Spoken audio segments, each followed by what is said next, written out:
This is chapter 18 in the patient care book that starts on page 210.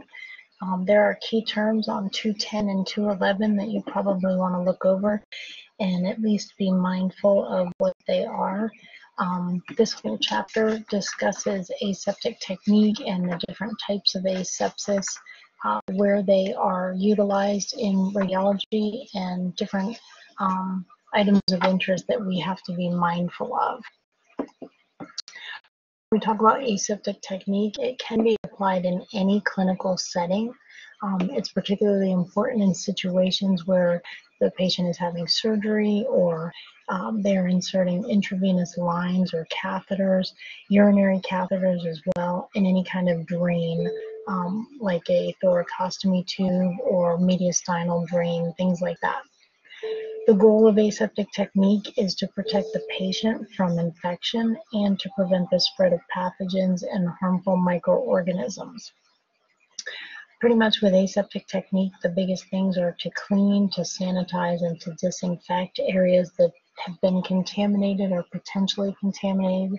And there are two classes of asepsis. We have surgical asepsis, which reduces the number of infectious microorganisms to zero if done properly, and medical asepsis, which reduces the chance of infection but not all the way down to zero.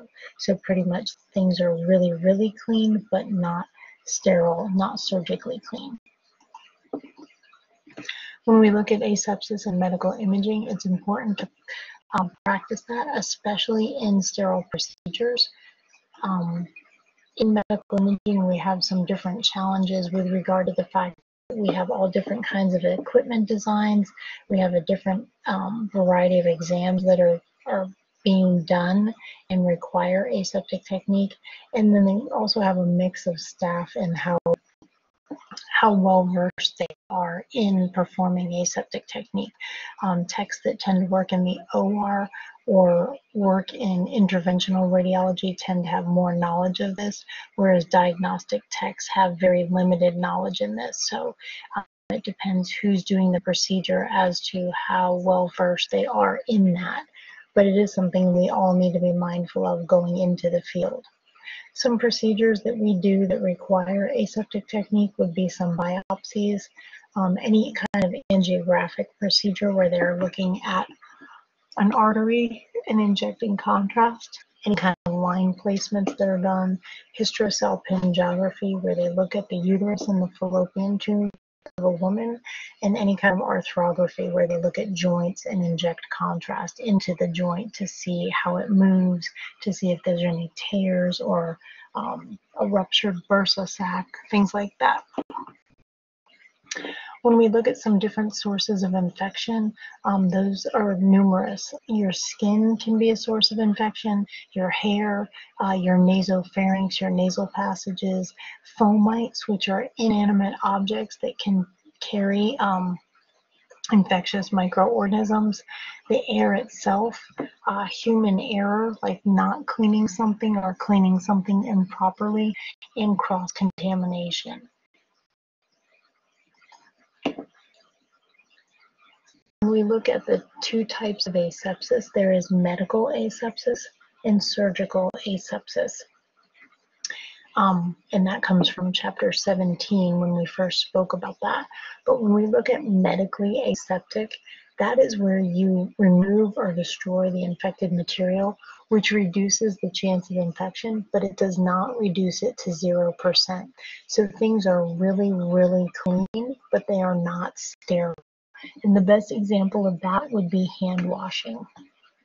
A surgeon could wash his hands or her hands really, really well, scrub a certain number of times, scrub the back of the hands, the palms, the finger between, underneath the fingernails, and they could do a really, really good job of getting them clean, but they're still not going to go perform surgery with their bare hands. They always put on sterile gloves, and the reason for that is they can get the hands medically aseptic, but they can't sterilize their hands. They can't put their hands in an autoclave. So the only thing they can do is place a sterile barrier between their hands and the patient. So medically aseptic means that it is really clean, but it does not reduce the chance of infection down to 0%. Whereas surgical asepsis, assuming that it is done properly, it provides protection against infection before, during, and after a surgical procedure by using sterile technique. And if it's done properly, then the chance of infection is reduced to 0%. So this is where you have things done in the OR where equipment is sterilized. It's maybe put through an autoclave, or it's sterilized in its package where it's designed to be single use. It's sterile and you use it and then they throw it away. And this is an example of a sterile tray. It would be used in myelography, where you can see there's gauze, there's a sterile drape, there are some needles, some collection tubes for spinal fluid, these sponges, and betadine to clean it off. There's a syringe right there. Very common myelogram trays that we use in our field. So surgically aseptic, things are sterilized, whether it's with an autoclave or you purchase the equipment sterilized in a prepackaged sterile form where it's designed to be singly used and then thrown away. Some of the surgical medical imaging team would include, like if you were in an OR case, the people in that room would likely be the main surgeon, any assisting surgeons, anesthesiologist, or a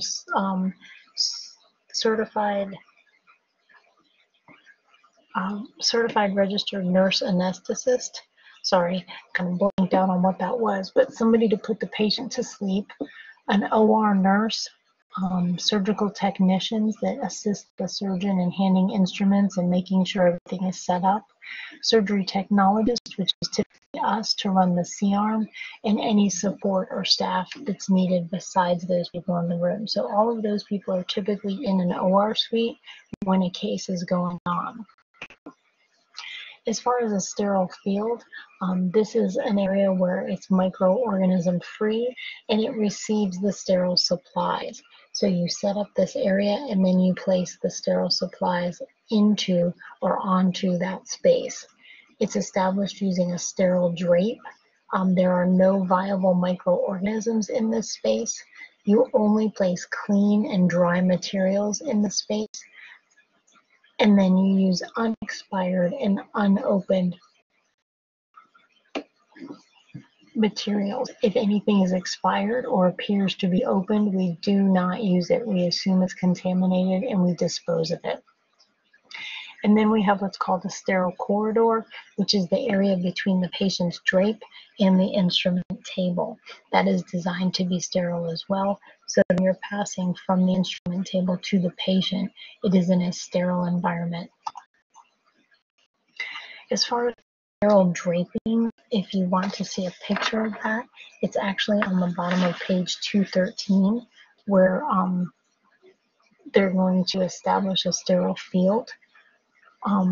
So on the bottom of 213, you can see a picture of the woman opening the sterile drape. This is the establishment of a sterile field so that instruments and what is needed can be placed in this area. The first thing you want to do when you're going to use a sterile drape is make sure that the package is sterile. You want to check and make sure it doesn't look opened or tampered with, that it doesn't appear wet, and that the expiration date has not passed. If it appears like it's been previously opened or the expiration date has passed, then you consider it unsterile and you do not use it. So once you open that sterile drape, you open that out away from you and you put the drape over the table or the stand or wherever you plan to set up that sterile field, and you use that drape to be your foundation. And if you look on page 214, actually it's still back on 213, you drop the instruments onto the sterile field. So you can see that the white area down here is where they've got the sterile drape. Again, we have a myelogram tray, but you're going to drop the contents onto the sterile field from about 6 inches above the field at an angle. And we do that so that none of the packaging actually touches the sterile field. So you can see this is what they want to drop out. So they've opened the package using sterile gloves, and then they let the contents fall onto the tray. You never want to reach across a sterile field. The only time you're allowed to do that is if you were completely dressed out in sterile PPE. If you had on sterile gloves, a sterile gown, then you could reach across the sterile field, but it's just not good practice to get in the habit of reaching across a sterile field. You want to try to avoid that. If you have to use fluids in your sterile field, then you're going to pour them into a sterile basin. The inside of the containers are considered sterile. You want to, again, make sure that you have the correct contents and verify the expiration date. You want to pour the exact amount of solution that's needed, and you want to really avoid splashing the contents onto the sterile field. You pour the contents at the edge of the sterile field about 1 to 2 inches above the container to avoid that splashing. And let me point out that all of these things we're talking about in the sterile package, setting up a sterile field, draping the table, putting the the equipment on there, the gauze, the drapes, the extra syringes, the liquid, all of this stuff that's needed. This is not something that you learn right now and you're expected to remember when you go out on clinicals. I am simply just presenting this to you. I don't expect you to be able to do this right now. I just want you to understand all the steps that go in and things that we can be mindful of, like looking at expiration dates, making sure the packaging is not tampered with. Anything that we can't control, I want you to be in the habit of looking at that now, so that when you go out on clinicals, when you're put in this situation where you're watching them set up a sterile field, or maybe you're going to the OR, you kind of have an understanding of how everything is in there, and that the big thing is you just don't ever want to contaminate a sterile field. So watching this, you actually will perform competencies where you demonstrate you know how to set up a sterile field, whether you set up a myelogram tray or something like that. But you basically, this is not a one-time you're learning it and then you're expected to remember it. This is something that you will be shown over and over on clinical. When you go on clinicals, they will show you it. But I would tell you that if you get a chance to go see this kind of thing and you get to see people set it up, by all means do that, because it will only help you in the long run. Next, we're going to look at surgical scrubbing. And this is on page 215.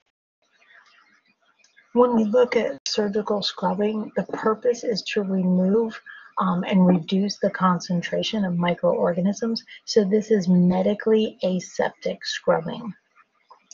The sterile scrub consists of scrubbing with an antimicrobial agent. And there's two basic methods that you can use to perform surgical scrubbing. You can either do what is called the numbered stroke method or the timed method.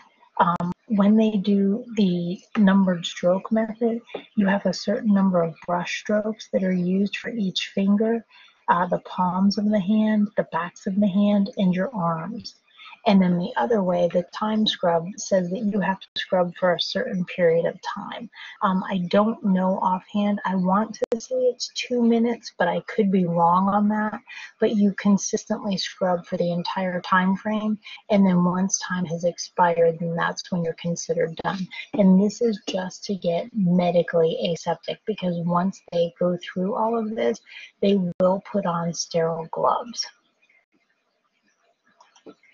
Next, putting on a sterile gown. When you gown and glove, if you look on page 215, they tell you that you can either self-gown and self-glove, or it is possible that you are gowned by another person, or maybe you help gown the surgeon. and or you can help glove another person. A lot of times the surgical tech is the one that will gown and glove the surgeon, but I have honestly been in cases where the surge tech is busy. Um, so I've definitely helped out and helped gown and glove surgeons before just because I've happened to be in the room. I'm not doing anything at the moment because the case hasn't started. So I'm absolutely willing to help out and help the surgeon do that or tie the gown. The only thing is you have to realize that typically when we are in the OR, we are not sterile. So you don't want to pass in front of anyone that is sterile. You kind of just want to sit still and not really move much unless they tell you to. Because if you're the one to contaminate a sterile field, that does not go over well, and they do not forget things like that. When this is self-gowning, when you look at sterile gloving, this would be somebody putting on their own set of sterile gloves. Okay, so you have to be careful. You're allowed to touch the inside cuff of the glove since that will be going against your skin. But there is a very specific way to put on sterile gloves, especially if you're doing it by yourself. Okay, and then they go talking about placing your gloves over a sterile gown. That's important too. They tell you how exactly to do that so that you don't contaminate anything. All right, and they show you step by step with these, individual steps, and those can be found on page 217. Again, this is just an overview. I do not expect you to go out and be able to pull off doing a surgical scrub, gowning yourself, and putting on the gloves without making a mistake after just reading this, listening to me, and watching these pictures. That is not going to happen. This is just to make you aware of everything that they go through. So we had self-gowning and self-gloving. Now we have where you are gowned by another person and another person can help glove you. So you can see in this scenario, this is the surgeon. Typically, this is probably the scrub tech who already is in sterile attire. And notice this gown is sterile, so he is in front of a sterile gown, but he is considered sterile, so that is perfectly fine. Notice he holds the gown up for the surgeon. The surgeon places their arms in the inside of the gown, but notice they're not all the way out yet. So this person pushes that sterile gown up and over their shoulders, only touching the sterile side. And then notice that person changes.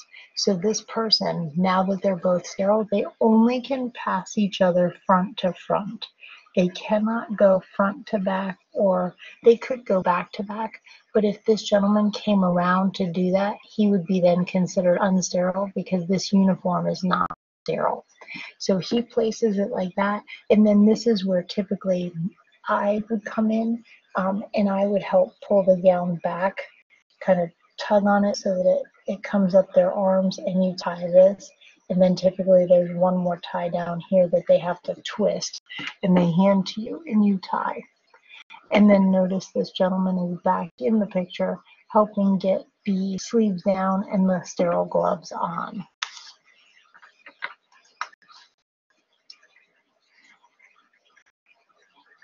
All right, and then we also, then this person can hold the sterile glove.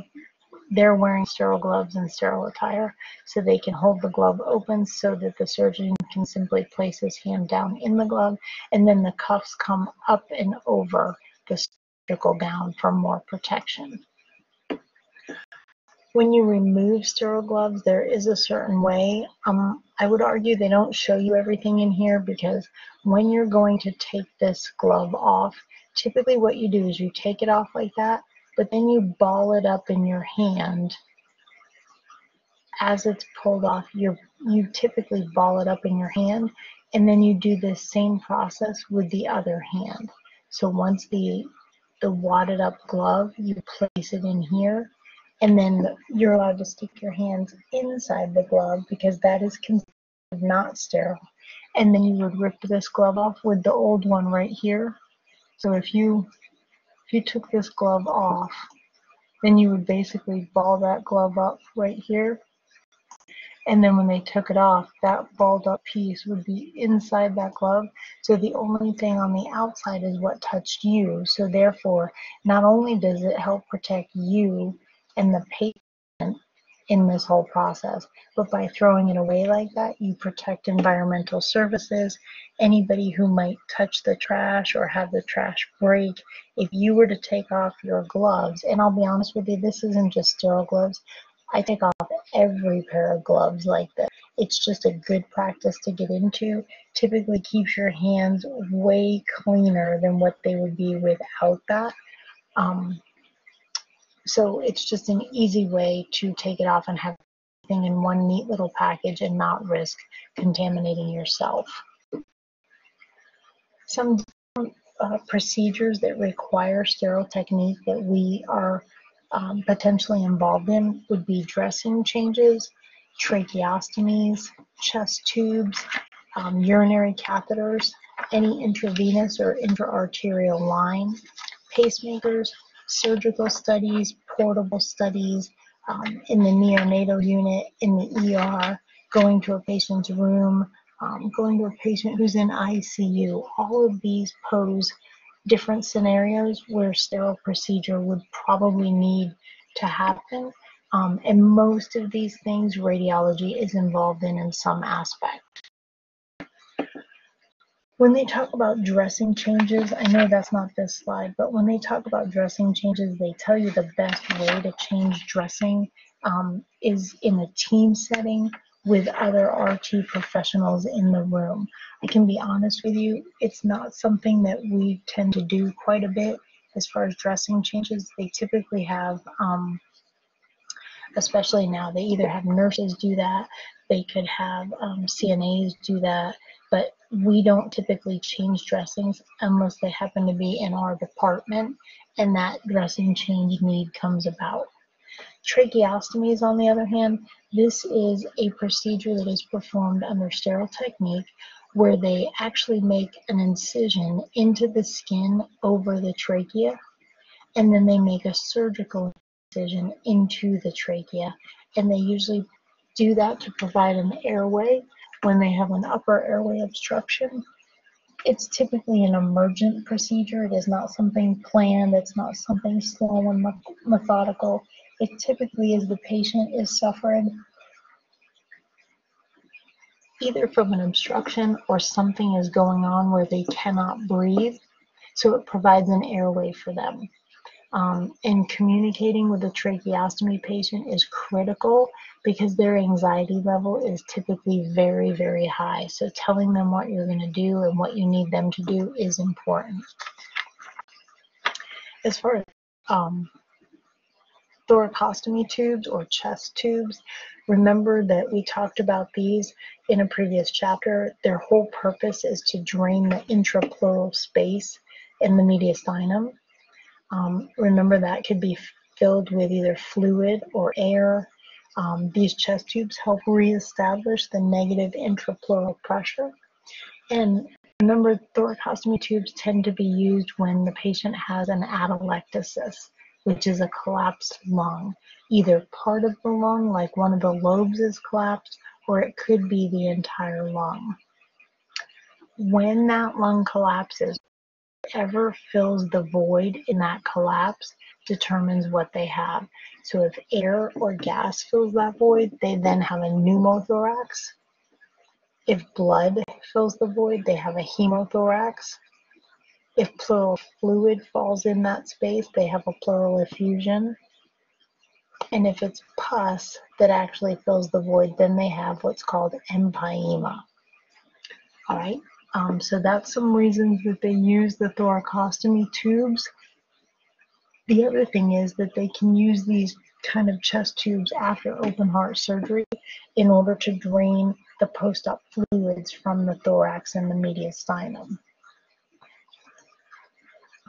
As far as our responsibilities with these procedures, typically you are performing an image to confirm that the chest tube is located where they want it to be. You're typically doing it as well to confirm that the lung has reinflated. The biggest thing I can tell you with anything that is coming out of a patient, whether it's an IV line, an external fixator that holds the bone back together, a catheter, a chest tube, the biggest thing you have to be mindful of is to not move the tubing too much for the patient. It is not comfortable. These tubes can be the size of like small garden hoses that are going in between your ribs, puncturing through the skin, through the mediastinum to drain all of the stuff that is potentially going on. So the biggest thing with that is you do not want to catch that tubing on any x-ray equipment. You don't want to accidentally dislodge a line or remove it, especially not forcefully. But you always want to make sure that you do a mental inventory of what the patient has sticking out of them before you go to move the patient. Just talk it all through. It goes much better for you and for the patient. Another thing with the chest tubes, if you ever see this collection unit, notice that it says it has to remain lower than the patient's chest at all times because it typically works on gravity. Like I said, we have to take extreme caution when we're moving and positioning patients. And they report that drainage in excess of 100 milliliters per hour and any change from a serous fluid to a darker red color, you have to report that. So if they start draining more than 100 milliliters per hour, that has to be noted. And the other thing is, if you see what's coming out go from like a clear yellowy fluid to a darker red in color, it means that they're bleeding or that something's going on, and you have to make somebody aware of that as well. Urinary catheters are something else that we might be involved in. I can tell you when I worked at the urology clinic, it was part of my job description to insert my own catheters for procedures that I had to do where they were required to have a catheter. Urinary catheters tend to be indwelling, meaning that they stay in for a period of time. And there are two types of urinary catheters. We have retention balloon catheters, where it's got this balloon on here that inflates to help hold it in. And if it's not an indwelling catheter, meaning it goes in, drains the bladder, and comes back out, then it would be considered, this is not an indwelling. This is considered a straight cath. Right? So there's a balloon to fill. This one simply goes in through the urethra. You drain the bladder of the urine, and then basically you remove that catheter. It does not stay in. Whereas this one, you put it in, you inflate the tubing to hold the catheter in the bladder, and then that stays in the patient. You can see through this balloon port, that's what fills up this balloon with air. And typically you will add, once you get it inflated, you can add liquid saline or sterile water to this balloon to keep it inflated. Okay, so we either use saline or sterile water to inflate that. As far as a Foley catheter, that's typically what most patients have when they come to us in the department. There's different reasons that a patient might have a Foley catheter. It could be to empty their bladder. It could be from bladder distension or retention, that they're trying to train the bladder to hold more. You can do it to irrigate the bladder or wash it out. You can put drugs into the bladder. Not so much better, but the uptake is better if you've kind of cleansed out your bladder and stuff. You can also allow for accurate measuring of urine output. So if the patient says, you know, I'm only putting out 800 milliliters, but I know I drank 3 times that, and that could clue you in that something else is going on. And it's also done, this one that's hard to read, is to relieve incontinence, meaning when a patient can't help but wet themselves, then you could put a catheter in and then that wouldn't be an issue. When I say you can put a catheter in, sometimes that is absolutely within our job description to do that, but it totally depends on where you work, because most of the time in a hospital setting, a nurse is going to be doing that. But like I said, I worked at the urology clinic, and sometimes it was only me working.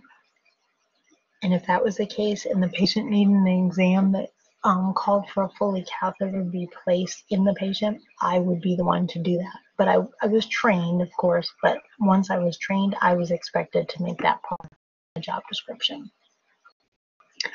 The only thing I really want to say about an indwelling catheter, the end of the tube is attached to a calibrated drainage bag, and that bag has to again be kept lower than the patient's bladder so that you're not allowing the contents that has come out of the bladder to go back in the bladder. Okay, we do not want to do that.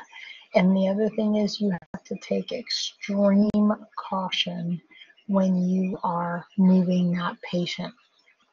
Just like the thoracostomy tubes, you do not want to accidentally run over somebody's catheter and rip it out of their urethra. It's extremely painful for the patient. We also use sterile technique when we do intravenous and intra-arterial lines. We do them for pacemakers. Okay. When we're looking at a pacemaker insertion, typically we're operating the fluoroscopy portion of our unit, which allows the physician to place the guide wire in the pacemaker assembly correctly. So a lot of times we'll try and pulsate the radiation so that we're all not getting an excessive dose. We're still following a LARA principle, but to date they don't plan on I just totally blanked out. I'm so sorry. The pacemakers, we're usually in there to run the fluoro so that they can run the guide wire and make sure that it's placed properly in the patient.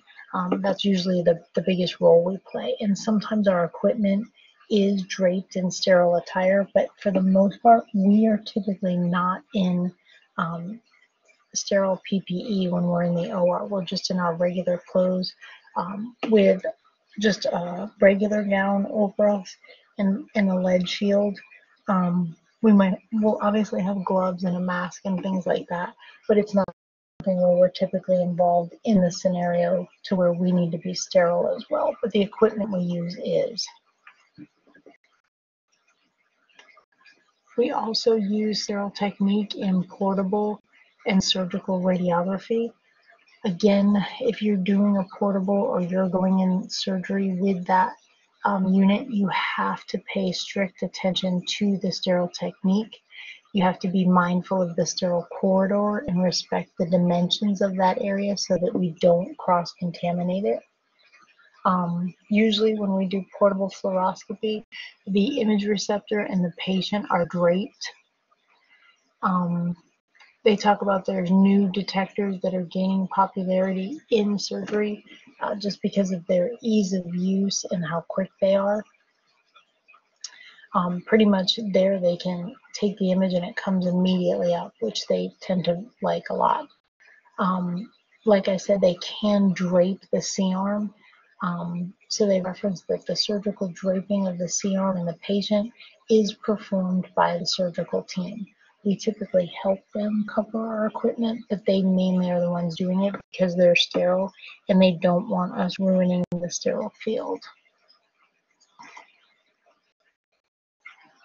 As far as the C-arms that we use, literally this is a picture of it.